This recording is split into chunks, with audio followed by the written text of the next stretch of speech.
Boa noite, eu sou a Tatiana Ragosta, estou aqui com vocês todas as terças-feiras, às 20h30 e aos sábados, às 22h30.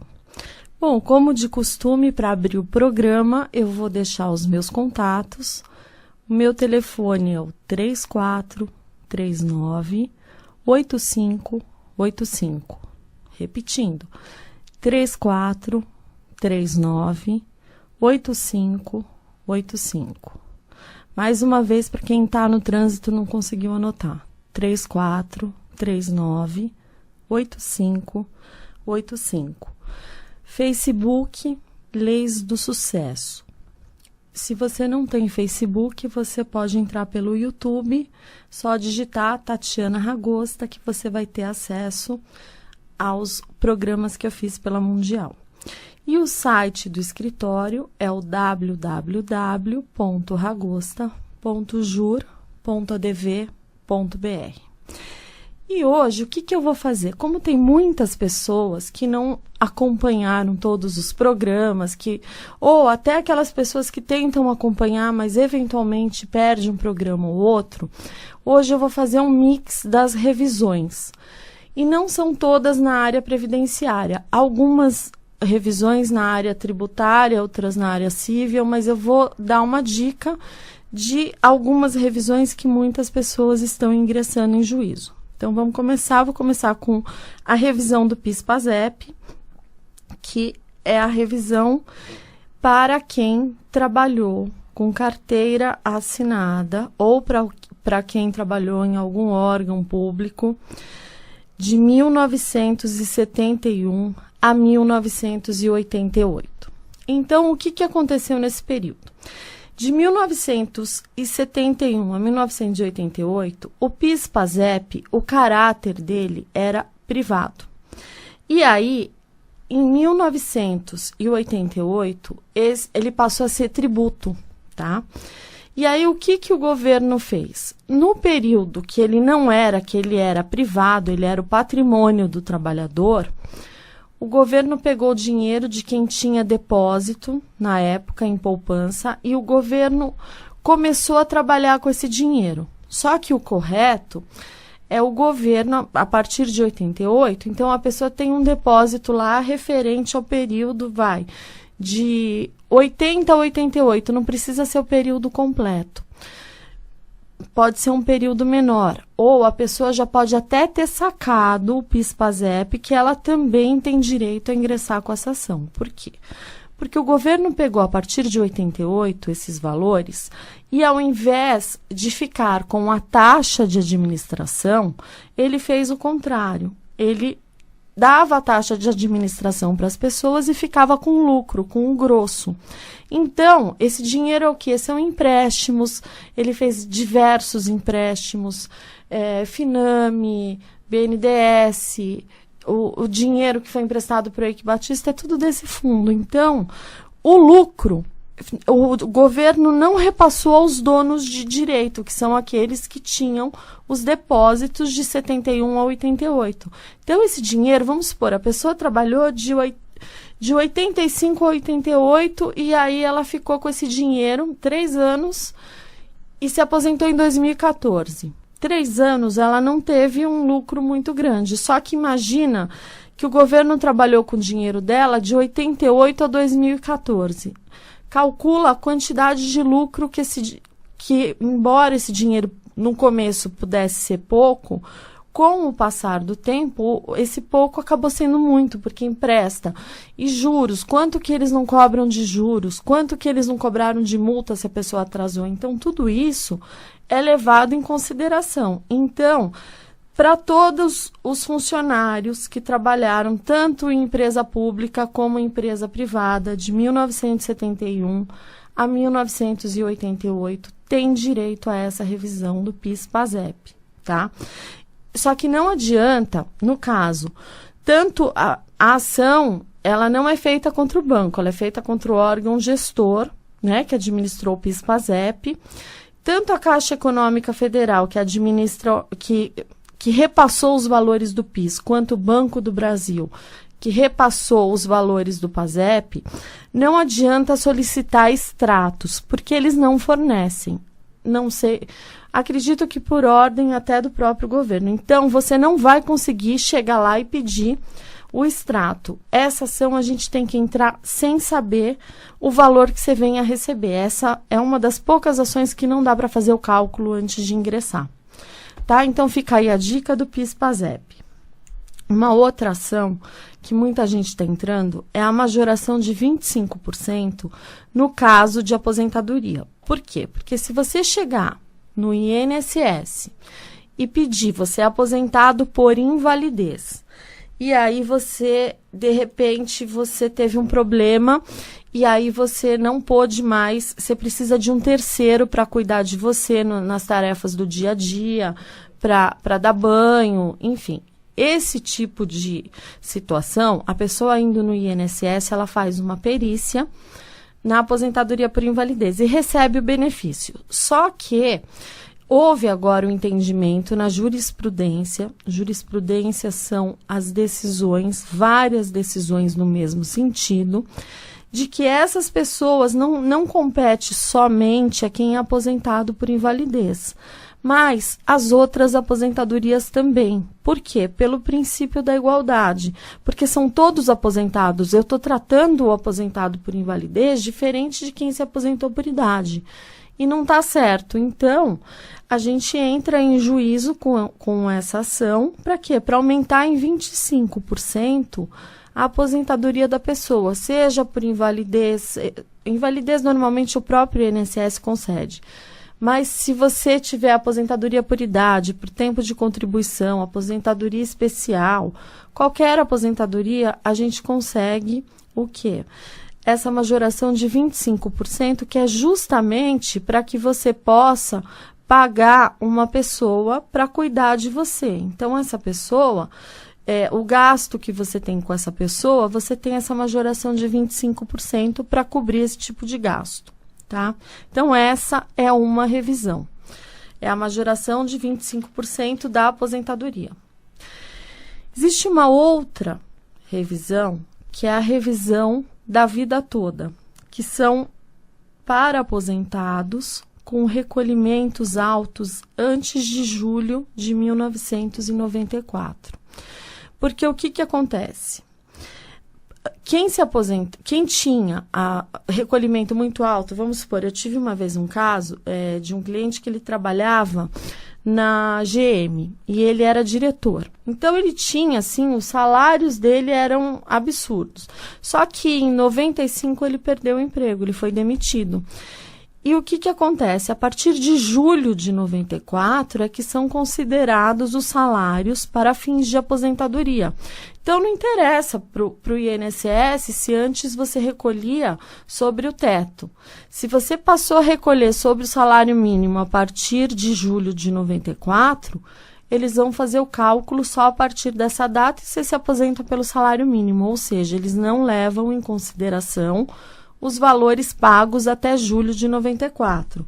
Esses valores, eles servem apenas para somar tempo de contribuição, mas não entram no cálculo para calcular o valor da sua aposentadoria. Então, nessa troca, muita gente foi realmente prejudicada, porque tinha salário alto até a lei e depois começou a recolher com valores mais baixos. E isso é muito comum.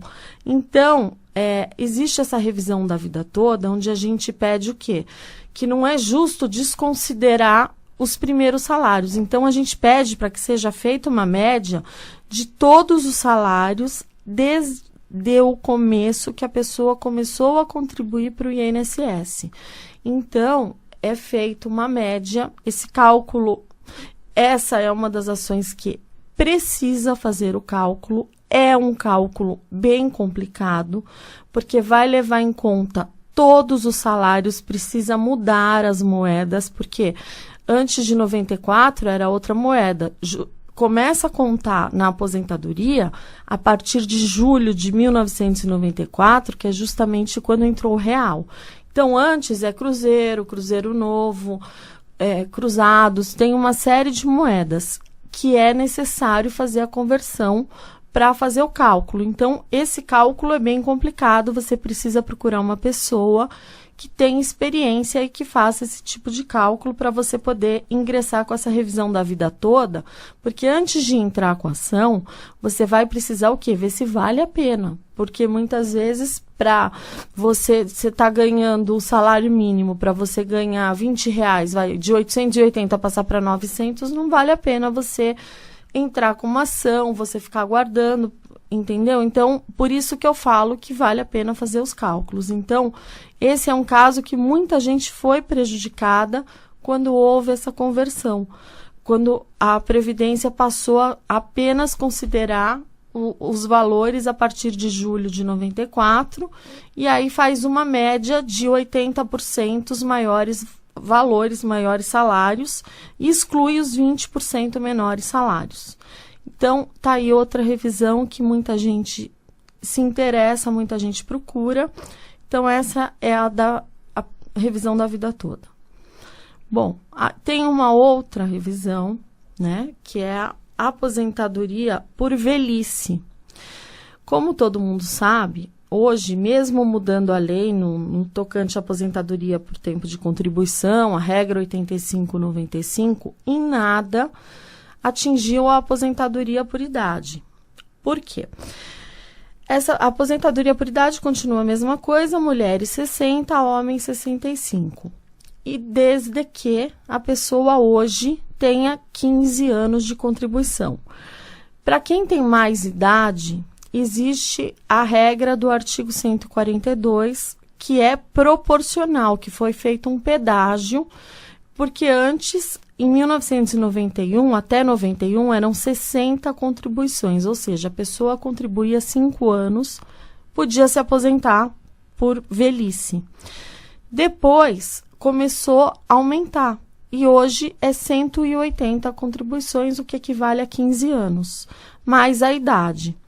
Só que para quem tem, né, pelo decreto 83.080 de 79, quem tem até 5 anos de contribuição, né, quem tem 5 anos de contribuição até 1991, pode se aposentar por velhice.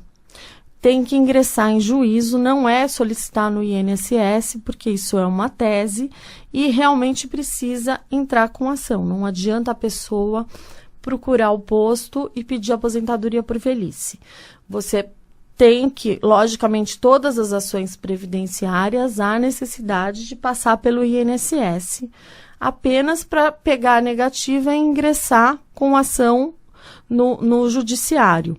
Então, hoje existe essa necessidade, o STF julgou que precisa sim passar pelo administrativo. Para quê? Para justificar, porque muitas ações você entra sem necessidade, às vezes o próprio INSS resolve, mas essa aqui a gente entra, aposentadoria por velhice, só realmente para tomar a negativa e depois partir para ingressar em juízo, tá? E o bom da negativa é que já começa a contar a partir daquela data os recebimentos. Então, quando você entra em juízo, não vai valer da data que entrou com a ação, e sim da data que você fez o pedido no INSS. Bom, gente, vamos respirar um pouquinho, porque senão é muita coisa, eu sei, mas eu estou fazendo assim um mix, é um resumo das principais teses. Por quê? Porque tem muita gente que não sabe. Então, às vezes, um ou outro caso pode te interessar, e se você, todas essas teses que eu estou falando, eu tenho explicando mais de um programa todo falando sobre cada uma delas. Então, se você tiver interesse, você entra no YouTube ou no Facebook Leis do Sucesso, que você é só você procurar lá que tem a explicação de um programa todo sobre cada uma delas, tá? Então, é só realmente um resumo, porque às vezes a pessoa tem direito e não sabe. Então, vamos lá, eu vou passar os meus contatos. O meu telefone é o 3439-8585. 3439-8585. Repetindo, 3439-8585. Facebook, Leis do Sucesso. No YouTube, só digitar Tatiana Ragosta. E você também pode entrar no site do escritório, que é o www.ragosta.jur.adv.br. Bom, outra tese que eu já fiz, acho que uns 2 programas aqui na Mundial, até mais, que eu divulguei muito, foi a tese do FGTS, né? Onde existe o quê? O FGTS ele é corrigido pela TR, que é a taxa referencial. Só que a taxa referencial, ela não é o índice ideal para corrigir nada, né, na realidade, porque o que acontece? Ela não está acompanhando a inflação, ela está muito longe da inflação. Até 1999, ela foi direitinho, ela corrigiu o FGTS, foi certinho. Só que de janeiro de 99 para frente, ela começou a ficar muito para trás quando você compara com outros índices, como, por exemplo, o INPC, o IPCA. Então, o próprio Supremo Tribunal Federal já falou que a TR não serve, por exemplo, para corrigir os precatórios. Aí você vai me falar, o que é um precatório? Precatório, quando você entra com uma ação contra o governo, contra o Estado, contra o município, você ganha um precatório. E esse precatório, contra a União, esse precatório, ele demora para ser pago, tá? Então, por exemplo, se você entrar com um precatório agora e colocar ele agora até junho, até 30 de junho deste ano, você vai receber em novembro do ano que vem. Se você tem um precatório, né? Esse precatório foi incluído após 30 de junho deste ano, então foi incluído dia 1º de julho. Esse precatório, ele vai entrar na fila, você só vai receber ele em 2018. Então, ou seja, 1º de julho de 2016, você vai receber em novembro de 2018. Então, para que aí é feita uma correção monetária, e antes era aplicada a TR. E como ela não corrige nada, aí o que acontece? A correção é muito pequena perto dos outros índices, o STF falou, não, para tudo, agora vai aplicar ou o INPC ou o IPCA. Para vocês terem uma ideia, a variação, tem casos que é até 80% o valor aumenta. Então, a pessoa recebeu 100 mil, quando ela poderia receber 180 mil. É muita diferença. Então, e vale para quem já sacou, para quem já se aposentou, a pessoa pode fazer essa revisão sim, porque até hoje eles continuam o quê? Corrigindo o FGTS pela TR. Então, tá errado e um detalhe, a Caixa Econômica agora está negando os extratos. Então, se você tiver problema com qualquer tipo de extrato, você entra no www.fgts.gov.br, você cadastra uma senha e aí você tem acesso aos seus extratos. Se porventura você não conseguir, você manda um e-mail que aí eu vou te pedir alguns dados e eu levanto os extratos no tatiana.r de rainha.m de Maria @uol.com.br. E aí você vai poder levantar esses extratos, precisa fazer o cálculo para ver se vale a pena ou não entrar com ação judicial e até mesmo para saber qual o fórum competente. Porque às vezes você entra no Pequenas Causas e a ação tem mais de 60 salários mínimos e o competente é o outro fórum, é a Justiça Civil, a Justiça Federal Civil. Então, precisa sim dos cálculos e até mesmo o juiz para se orientar, ele vai pedir. A do FGTS é uma das meninas dos meus olhos, é uma das teses que eu mais gosto, e agora também não tem como não falar da desaposentação, que é outra tese assim que eu amo. Por quê? Porque é uma tese onde as pessoas recebem mais, onde as pessoas ganham mais e é possível, em alguns casos, a pessoa já começar a receber de imediato. Por quê? Porque eu já entro com ação pedindo a tutela antecipada. Então, quando que para quem nunca ouviu falar, desaposentação, quando a pessoa trabalha, se aposenta e volta a trabalhar. e contribuir para o INSS. Então, quer dizer, a pessoa está aposentada, voltou a contribuir para o INSS, só que ela não tem nenhuma contraprestação do INSS. Se ela ficar doente, ela não vai receber auxílio-doença. Ela sai, ela é afastada do emprego e vai ficar só com a aposentadoria dela. Então, o que acontece? O INSS, ele funciona como um seguro. Então, toda vez que eu pago, tem que ter a contraprestação do órgão. Então, eu pago, ele, né, me devolve. Então, mas por que o aposentado paga se ele não tem essa contraprestação? E aí, o que acontece? Ele paga e depois ele não vai receber nada, não vai aumentar a aposentadoria dele, não vai fazer nada. Então, essa tese é justamente para aumentar a aposentadoria da pessoa. Outros casos, de pessoa que se aposentou não entrou a regra 85-95 e o fator comeu aí 40%, 30%, dá para entrar para aumentar a aposentadoria. Ou a pessoa que se aposentou, tem um caso do deficiente que se aposentou por tempo de contribuição e aí depois ele voltou a trabalhar, a recolher e tem a lei do deficiente. Então, quer dizer, dá para desaposentar e pedir para incluir na aposentadoria do deficiente físico. Outro caso, a pessoa por idade hoje é mais vantajoso. A gente sempre, essa desaposentação, precisa fazer o cálculo, precisa fazer com uma pessoa que tenha conhecimento, porque senão se a pessoa pedir ela tem que amarrar os pedidos, a pessoa tem que tomar muito cuidado para fazer essa ação. Então, tem que ter conhecimento, não adianta procurar qualquer pessoa, porque não vai dar certo. A dispensão é a mesma coisa que a desaposentação, só que é no caso daquela pessoa que recebe pensão por morte e o marido, o falecido, ele se aposentou e continuou trabalhando, e depois ele morreu e a pessoa está recebendo o quê? A pensão por morte. Então, nesse caso, também dá para entrar com ação da despensão. Existe também uma outra tese, que é a revisão do artigo 29. Por quê? Porque durante algum tempo, os auxílios-doenças foram concedidos considerando 100% dos salários de contribuição. E daí o que acontece? A pessoa não teve a dispensa dos 20% menores salários. Então, a pessoa, na hora de fazer a média, ela acabou tendo prejuízo. Então, existe essa revisão, chama revisão do artigo 29, onde a pessoa teve aí um grande prejuízo e dá para fazer os cálculos para ver o valor.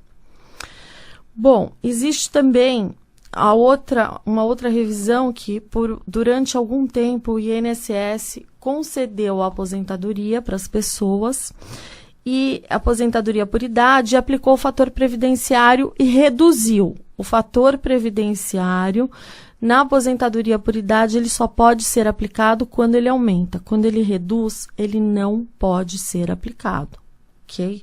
Então, essa é outra revisão. Uma dica que eu vou dar para vocês, que também é revisão, convênio médico, após os 60 anos de idade, a pessoa não pode receber, é inconstitucional esse aumento do convênio médico para o idoso, tá? Tem ação nesse sentido? Tem ação nesse sentido que não cabe. Uma outra ação também que é muito interessante é referente ao convênio médico para os demitidos.